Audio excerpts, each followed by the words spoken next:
नमस्कार दर्शकों, आप देख रहे हैं आपका पसंदीदा कार्यक्रम कृषि दर्शन। इस कार्यक्रम के माध्यम से हम आपसे कृषि की नवीनतम जानकारियां साझा करते हैं। तो आइए जानकारियों का सिलसिला शुरू करते हैं कृषि समाचार से और देखते हैं कृषि की नीतियां, सूचनाएं, मंडी भाव और साथ ही साथ जानेंगे मौसम का हाल। नमस्कार, खबरें खेती में आपका स्वागत है। मैं हूं रूपम। आइए एक नजर डालते आज क्या है खास कृषि समाचार में। ठंड के मौसम में करें पशुओं का बेहतर प्रबंधन। रबी फसल की बुवाई से पहले कराएं मिट्टी जांच। छोटे और सीमांत किसानों के लिए मिनी टीलर है बेहद उपयोगी। फसल कटाई के बाद बुनियादी ढांचा प्रबंधन एवं किसान भाइयों को फसल की सही कीमत मिलने तक उसे सुरक्षित रखने के लिए केंद्र सरकार द्वारा कृषि अवसंरचना कोष की स्थापना की गई है। इस योजना के क्रियान्वयन के लिए सरकार द्वारा सार्वजनिक क्षेत्र के बैंकों के साथ समझौता किया गया है, जो किसानों को कम ब्याज दर पर ऋण मुहैया कराएगी। पशुपालक किसान भाइयों, राज्य में अब धीरे धीरे ठंड ने दस्तक देनी शुरू कर दी है। ऐसे में पशुओं में कई तरह की बीमारियों का भी खतरा काफी बढ़ जाता है। इसलिए जरूरी है कि आप अपने पशुओं का रखरखाव एवं प्रबंधन सही तरीके से करें।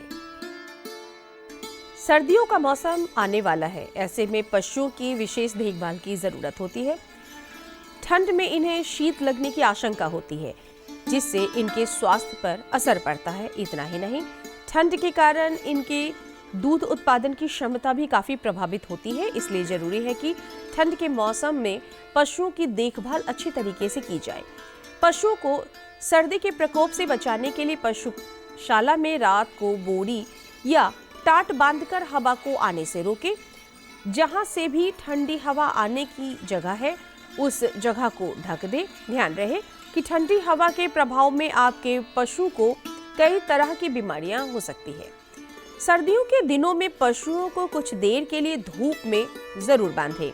हालांकि बिना धूप के ठंडी हवा के में दिन में बाहर निकलना उनकी सेहत के लिए अच्छा नहीं।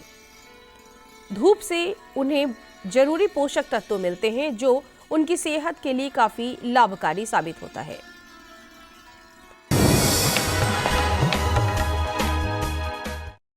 किसान भाइयों, अभी रबी फसल का मौसम आ गया है। इसलिए रबी फसलों के बेहतर उत्पादन के लिए जरूरी है कि आप अपने खेतों की मिट्टी जांच अवश्य करा लें। इसके बाद ही आप अपने खेतों में संतुलित मात्रा में उर्वरकों का प्रयोग करें। इससे न सिर्फ आपकी मिट्टी की उर्वरा शक्ति बढ़ेगी, बल्कि आपकी उपज में भी काफी वृद्धि होगी। किसान भाइयों, सेम की फसल से अधिकतम उत्पादन के लिए उन्नतशील किस्मों का चयन करना आवश्यक है, क्योंकि सेम की खेती एक व्यवसाय के रूप में अपना खास स्थान रखती है। इसका दलहन और सब्जी उत्पादन में विशेष योगदान है। इसकी खेती पूरे भारतवर्ष में की जाती है। सेम की अनेक प्रकार की उन्नतशील किस्में हैं, जैसे अर्का सव्रम, स्वर्ण ऋतुवर, अर्का सौम्या एवं अर्का अमोघ, जिसका इस्तेमाल कर किसान भाई अच्छी उपज और आमदनी प्राप्त कर सकते हैं।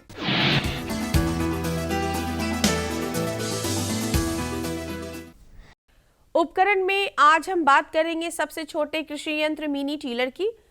दिखने में तो यह यंत्र बेहद छोटा है, लेकिन खेती किसानी से जुड़े कई प्रकार के कार्य यह बड़े आसानी से कर सकता है। कृषि यंत्रों के उपयोग से आज कृषि कार्य बेहद आसानी से, या यूं कहा जाए कि सुगम और सरल हो गया है, क्योंकि इससे समय और श्रम दोनों की बचत होती है।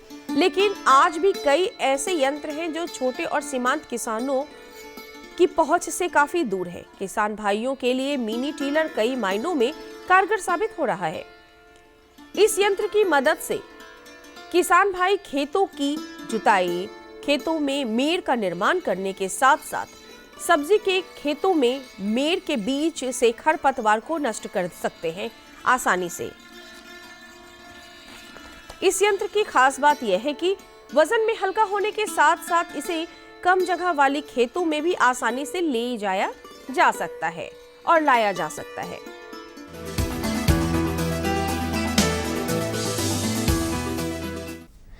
खेती की खबरों में अब आपकी मुलाकात पटना जिले के सफल किसान राजकुमार से।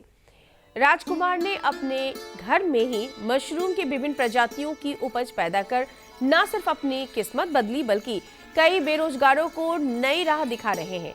हालांकि राजकुमार खुद नौकरी पेशे वाले हैं, बावजूद इसके इन्होंने खेती को चुनौती के रूप में स्वीकार कर अपने जीवन को एक नया आयाम दिया है। आइए अब एक नजर डालते हैं मंडी भाव पर। त्योहारी सीजन खत्म होने के बाद सब्जियों के दाम में थोड़ी गिरावट दर्ज की गई है। आइए एक नजर डालते हैं राजधानी पटना के सब्जी मंडी में और जानते हैं आलू और प्याज साथ ही हरी सब्जियों के ताजा भाव। आलू 1800 से 2000 रुपए प्रति क्विंटल, प्याज 1700 से 2800 रुपए प्रति क्विंटल, भिंडी 2500 से 3500 रुपए प्रति क्विंटल और कद्दू 3500 से 4000 रुपए प्रति क्विंटल। मौसम और किसान भाइयों, कैसा रहेगा अगले 24 घंटे में राजधानी पटना का तापमान? आइए एक नजर मौसम के ताजा मिजाज पर। आसमान साफ रहने की संभावना है। मौसम विज्ञान केंद्र पटना के अनुसार ठंड में धीरे धीरे बढ़ोतरी होगी, लेकिन अभी दिन में अच्छी धूप निकलेगी। किसान भाइयों को सलाह दी जाती है कि तापमान को ध्यान में रखते हुए इस सप्ताह चने की बुवाई कर सकते हैं। साथ ही पशुपालक किसान भाई पशुओं को प्रतिदिन 50 से 60 ग्राम खनिज मिश्रण और कृमि की दवा देना बिल्कुल ना भूलें। ऐसा करने से बदलते मौसम में पशुधन स्वस्थ रहेंगे। तो किसान भाइयों, इसी के साथ अब वक्त हो चला है एक छोटे से विराम का। विराम के बाद हम जल्द लौटेंगे, आप बने रहें हमारे साथ। अरे भाई, सुना नहीं क्या? केसीसी ने किसानों का जिंदगी बदल दिया है। देश के छोटे किसान 1,60,000 रुपये तक का कर्ज बिना किसी गारंटी को ले पाएंगे। ब्याज खोरों से भी पीछा छुटा। मैं तो जैविक खेती का पूरा सामान मंगा लिया। केसीसी का भी कोई दबाव नहीं है। ब्याज चुकाने के लिए पूरा 1 साल मिलता है। समय पर भुगतान करने पर केवल 4% के सालाना ब्याज पे लोन मिल गया मुझे। अपना आधार कार्ड, लेटेस्ट फोटो और जमीन के कागजात लेके अप्लाई करो बस। और नामांकन भरने के लिए जेब भी ढीली नहीं करनी पड़ी।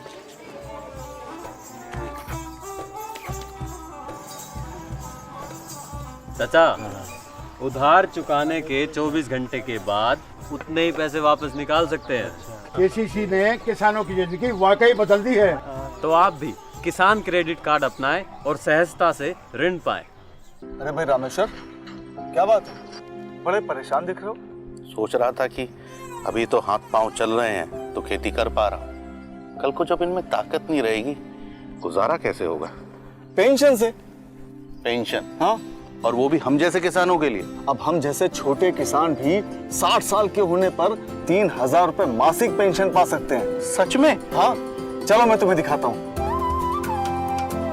18 से 40 वर्ष की आयु के लघु और सीमांत किसान इस स्वैच्छिक और अंशदायी पेंशन योजना में 55 रुपए से 200 रुपए की मासिक किस्त देकर प्रवेश कर सकते हैं।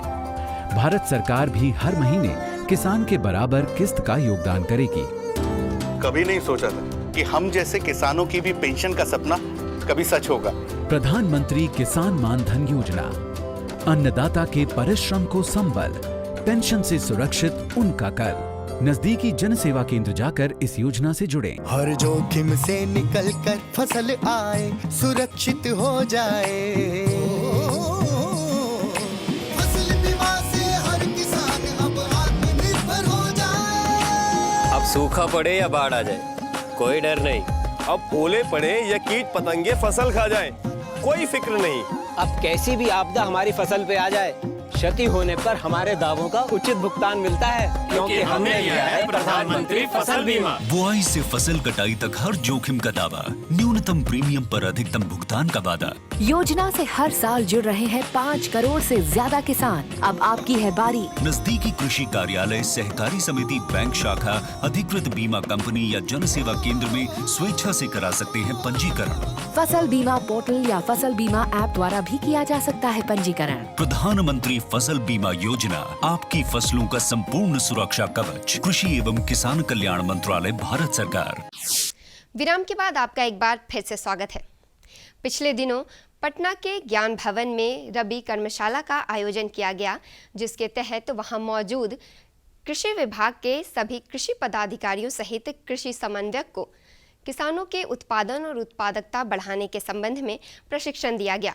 साथ ही सरकार की योजनाएं किसानों तक कैसे पहुंचाई जाए, इस पर विशेष चर्चा की गई। आइए देखते हैं इस पर एक टीवी रिपोर्ट।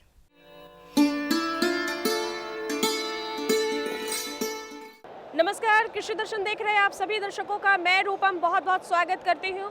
दर्शकों, जैसा कि आप देख रहे हैं मेरे पीछे बृहद पैमाने पर ये भीड़, जी हां, हम बापू सभागार परिसर में हैं और रवि महा अभियान कर्मशाला सह प्रशिक्षण कार्यक्रम का आयोजन किया गया है, जिसमें कि सभी डिस्ट्रिक्ट एग्रीकल्चर ऑफिसर्स के साथ साथ सचिव, उप सचिव, कृषि विभाग के सम्मानित अधिकारीगण और पहली बार बिहार में बापू सभागार में रवि महा अभियान के अंतर्गत जमीनी स्तर पर जो हमारे कृषि समन्वयक कार्य कर रहे हैं वो सीधे किसानों से संवाद करते हैं। किसानों को किन समस्याओं का सामना करना पड़ता है वो सीधे संवाद करते हैं और राज्य सरकार द्वारा संचालित योजनाओं की जानकारी देना उनका मुख्य कार्य होता है। रबी मौसम में विभिन्न फसलों की उत्पादकता एवं उत्पादन बढ़ाने के लिए पिछले दिनों राजधानी पटना के ज्ञान भवन के बापू सभागार में रबी महाअभियान 2022 से 23 के तहत कर्मशाला सह प्रशिक्षण कार्यक्रम का आयोजन किया गया। कार्यक्रम का उद्घाटन राज्य के कृषि मंत्री कुमार सर्वेजीत, कृषि सचिव एन सरवन, कृषि निर्देशक आदित्य प्रकाश द्वारा दीप प्रज्वलित कर किया गया।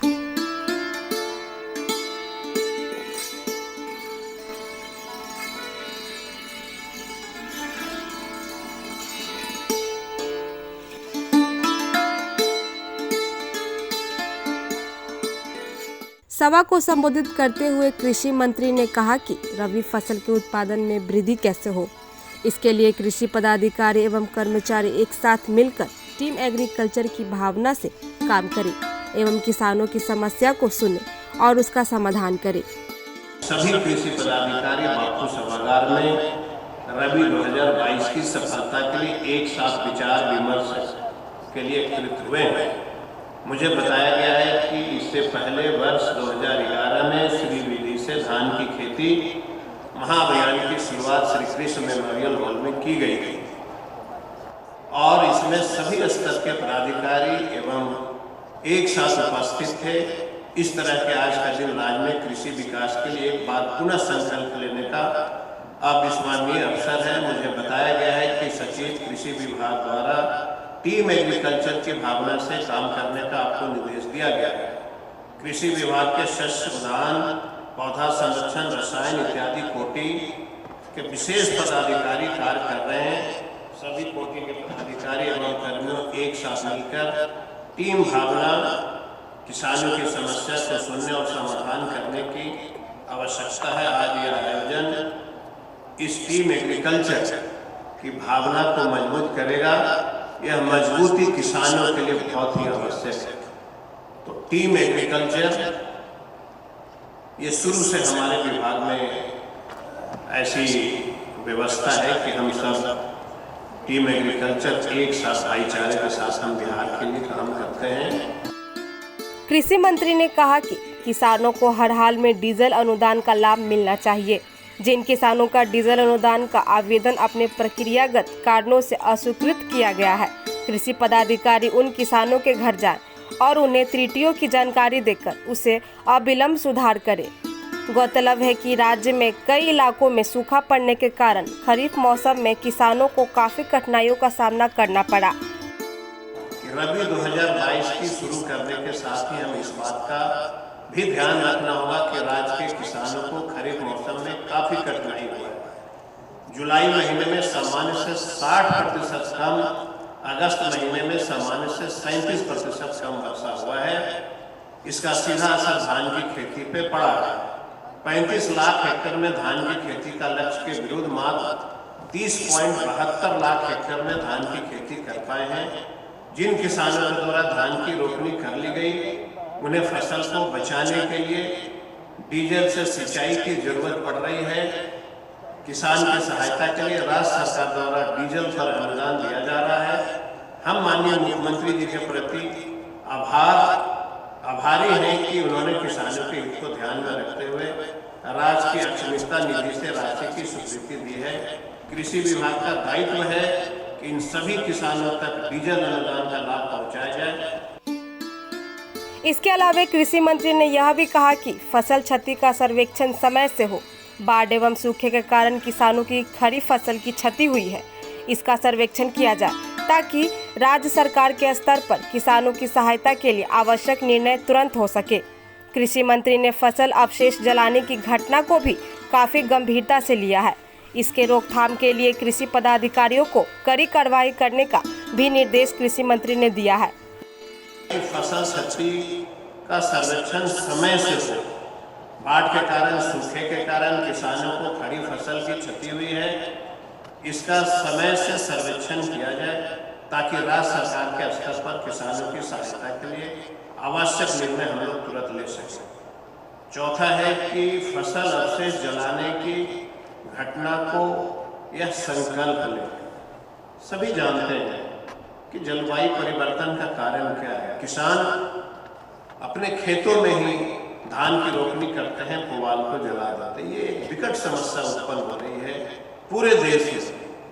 हमारे बिहार में ये पहले ऐसा नहीं था, लेकिन ये धीरे धीरे बढ़ रहा है। कल हम लोग और हमारे सचिव महोदय माननीय मुख्यमंत्री के आते और जो मुख्यमंत्री का दिशा निर्देश हुआ, आपके लिए, किसानों के लिए वो इतने चिंतित दिखे कि उनको कहना पड़ा कि आप जो लोग जला रहे हैं किसान जो है अपने पुआल और कुछ जो है खेत में, इसको रोका जाए।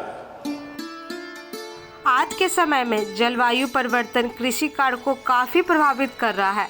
ऐसे में जलवायु अनुकूल खेती समय की मांग बन गई है। कृषि मंत्री ने कहा कि इसके लिए जरूरी है मौसम के अनुकूल कृषि तकनीक को किसानों के बीच तेजी से फैलाया जाए। इसके अलावा उन्होंने यह भी कहा कि कृषि वैज्ञानिकों की देखरेख में सभी जिले के 5 गांव में जलवायु अनुकूल कृषि तकनीकों का किसानों के खेत में प्रशिक्षण किया जा रहा है। जलवायु अनुकूल कृषि तकनीकी को अपने लिए किसानों को प्रेरित करें, अपनाने के लिए किसानों को प्रेरित करें। जलवायु परिवर्तन के कारण किसानों को कई समस्याओं का सामना करना पड़ रहा है। इसके लिए जरूरी है कि मौसम से अनुकूल कृषि तकनीकी को किसानों के बीच तेजी से फैलाया जाए। फसल अवशेष के बीच हैप्पी सीडर जीरो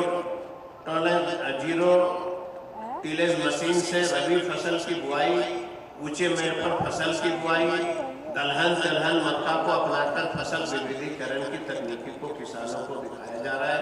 समय से बुआई का असर फसल के उपज पर पड़ता है। जलवायु अनुकूल कृषि कार्यक्रम के अनुभव यह बताता है कि 1 से 15 नवंबर के बीच गेहूं की बुआई होने पर गेहूं का उपज 47 क्विंटल प्रति हेक्टेयर होता है, जबकि 11 से 18 दिसंबर के बीच गेहूं की बुआई से यह उपज घटकर 38 क्विंटल प्रति हेक्टेयर रह जाता है। कृषि विभाग के पदाधिकारियों का दायित्व है कि वो जलवायु अनुकूल कृषि गाँव में वैज्ञानिकों की देखरेख में किए जा रहे कार्यों को स्वयं लेने तथा तकनीकी को सभी किसानों तक ले जाए।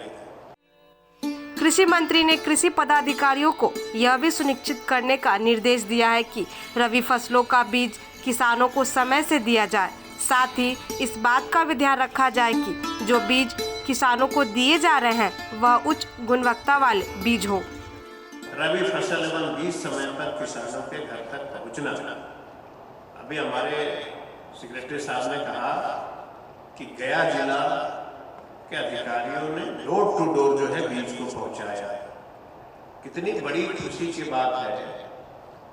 आप में से अगर एक अधिकारी इतना मेहनत कर सकता है तो बाकी लोग क्यों नहीं कर सकते? हमें पूरी उम्मीद है कि अब जो समय आएगा पूरे अधिकारी इसको एक मिशन के रूप में लेंगे और मुझे पूरा भरोसा है कि सभी हमारे अधिकारी अब किसानों को बीज जो है घर घर तक पहुंचाएंगे। हमारा यही आप लोगों से विनती है। साथ साथ खाद सही समय पर मिले तथा सही दाम पर मिले, यह 100% सुनिश्चित हो। इसमें मैं आप सभी साथी कोई तकलीफ नहीं मानेंगे। हम सरकार के मंत्री हैं, हम कतई सरकार का बदनामी बर्दाश्त नहीं करेंगे। राज्य में खाद की आपूर्ति को लेकर डीलर की दुकान में उर्वरक की उपलब्धता के प्रत्येक बिंदु पर नियमित समीक्षा करने का भी निर्देश कृषि मंत्री ने संबंधित अधिकारियों को दिया है। इसके अलावा कृषि मंत्री ने सभा से यह भी ऐलान किया है कि कृषि समन्वयक अब उर्वरक निरीक्षक के रूप में भी कार्य करेंगे। तो आप सभी लोगों को हाथ जोड़ के विनती होगा कि खाद की आपूर्ति किसानों तक पहुंचनी चाहिए। जो पिछले बार कुछ समस्या उत्पन्न हुआ कि बिहार के किसान को लाठियां खानी पड़ रही थी। किसान जो है लाइन में खड़े होकर के खाद ले रहे थे और पुलिस उसको मारती थी। ये स्थिति उत्पन्न इस बार नहीं होनी चाहिए और मेरा एक बार पुनः सभी शासन से आग्रह होगा। साथ साथ मैं नेपाल से सटे हुए जितने हमारे अधिकारी उस इलाके में हैं, अगर कभी एक बात अगर संज्ञान में आ गई कि बिहार का खाद नेपाल में कालाबाजारी हो रही है तो विभाग सख्त से सख्त कार्रवाई करेगा। छोटे से छोटे किसानों तक कृषि कार्य से जुड़े तमाम जानकारियां आसानी से पहुंच सके, इसके लिए विभाग द्वारा बिहान जैसे डिजिटल तकनीक को विकसित किया गया है। कृषि मंत्री ने कहा है कि ऐप के माध्यम से फसलों के क्षेत्रफल, फसल क्षति, वर्षा एवं कीटनाशक की उपलब्धता के साथ साथ इससे जुड़ी सूचना भी उपलब्ध कराई जाएगी। रख रखाव का कार्य एक अभियान चलाकर 7 नवंबर तक सुनिश्चित करें ताकि धान की कटनी, थ्रेशिंग के अतिरिक्त गेहूं एवं अन्य रबी फसल की बुआई के लिए उसका उपयोग हो सके। इसके लिए जो कृषि यांत्रिक मैकेनिक प्रशिक्षित हुए हैं उनकी जानकारी किसानों को दी जाए। विभाग के पदाधिकारी कृषि यंत्र मैकेनिक एवं किसानों के बीच सेतु का काम करेंगे। बिहान ऐप की जानकारी हमारे सेक्रेटरी साहब ने सबको दिया है। हम आग्रह करेंगे कि बिहान ऐप का अधिक से अधिक आप उपयोग करें। माननीय मंत्री ने यह भी कहा है कि जल छाजन योजनाओं के कार्यान्वयन में गुणवत्ता सुनिश्चित करें। जल छाजन योजनाओं में विगत वर्षों में भुगतान के लिए लंबित राशि का जांच कर अविलंब निर्णय लें। लोगों को पैसे नहीं मिल पाते थे। हमने निर्देश दिया है विभाग को कि जिस प्रखंड में जल छाजन का काम होगा उसी प्रखंड के जो समूह है, जो किसान है, इसका लाभ ले सकेंगे।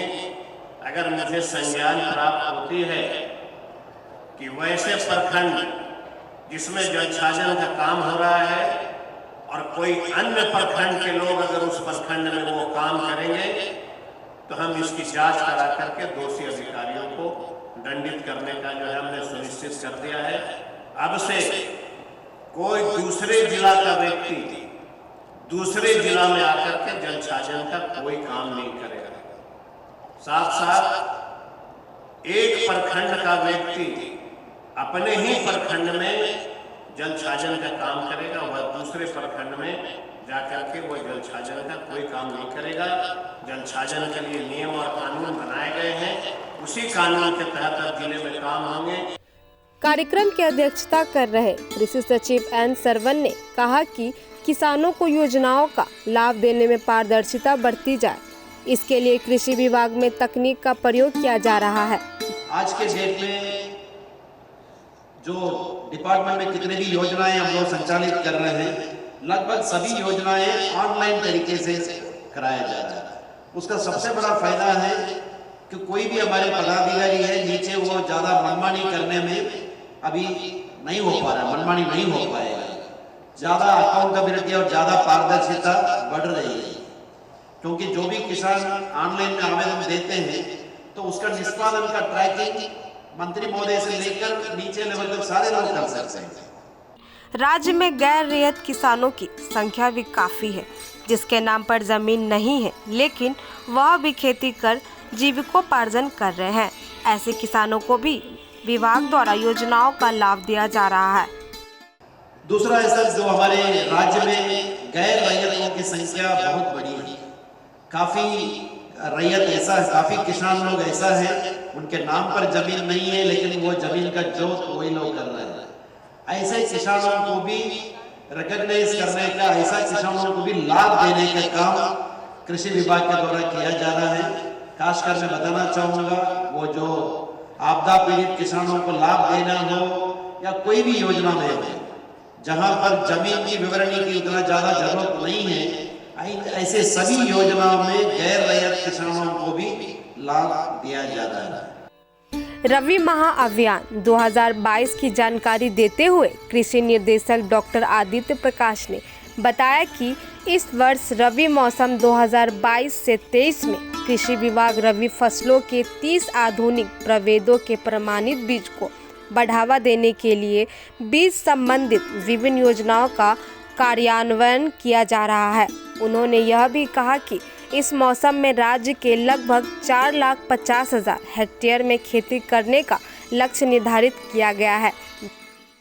इस वर्ष रबी मौसम वर्ष 2022-23 में कृषि विभाग द्वारा रबी फसलों के आधुनिक प्रभेदों के प्रमाणित बीज को बढ़ावा देने के लिए बीज संबंधित विभिन्न योजनाओं का कार्यान्वयन किया जाएगा। रबी 2022-23 में राज्य में लगभग 40,50,000 हेक्टेयर क्षेत्र में फसलों की खेती का लक्ष्य निर्धारित किया गया है, जिसमें 25 लाख हेक्टेयर क्षेत्र में गेहूं की खेती, 6,75,000 हेक्टेयर में मक्का की खेती, 2,35,000 हेक्टेयर में मसूर, 1,30,000 हेक्टेयर में चना, 36 लाख हेक्टेयर में मटर, 48 लाख हेक्टेयर में दलहनी फसल एवं 1,67,000 हेक्टेयर में राई सरसों की खेती का लक्ष्य निर्धारित किया गया है। इसके अतिरिक्त 1,44,000 हेक्टेयर में गन्ना की भी खेती की जाएगी। कार्यक्रम में कृषि विभाग के विशेष सचिव रविंद्रनाथ राय, निर्देशक उद्यान नंद किशोर, संयुक्त सचिव शैलेंद्र कुमार, अपर निर्देशक शस्य धनंजय पति त्रिपाठी, निर्देशक भूमि संरक्षक वेंकटेश नारायण सिंह के अलावा कृषि विभाग के कई वरीय पदाधिकारी एवं कृषि समन्वयक मौजूद थे। तो किसान भाइयों, अभी आपने इस टीवी रिपोर्ट के माध्यम से न सिर्फ सरकार की योजनाओं के बारे में जाना, साथ ही साथ जाना कि सरकार इन योजनाओं को आप तक पहुंचाने के लिए कैसे तत्पर रहती है। तो किसान भाइयों, इसी के साथ आज का कार्यक्रम यहीं समाप्त होता है। अगले अंक में ऐसी ही कुछ और नई जानकारियां लेकर हम आपसे फिर से करेंगे मुलाकात। तब तक के लिए मुझे और कृषि दर्शन की पूरी टीम को दीजिए इजाज़त। नमस्कार।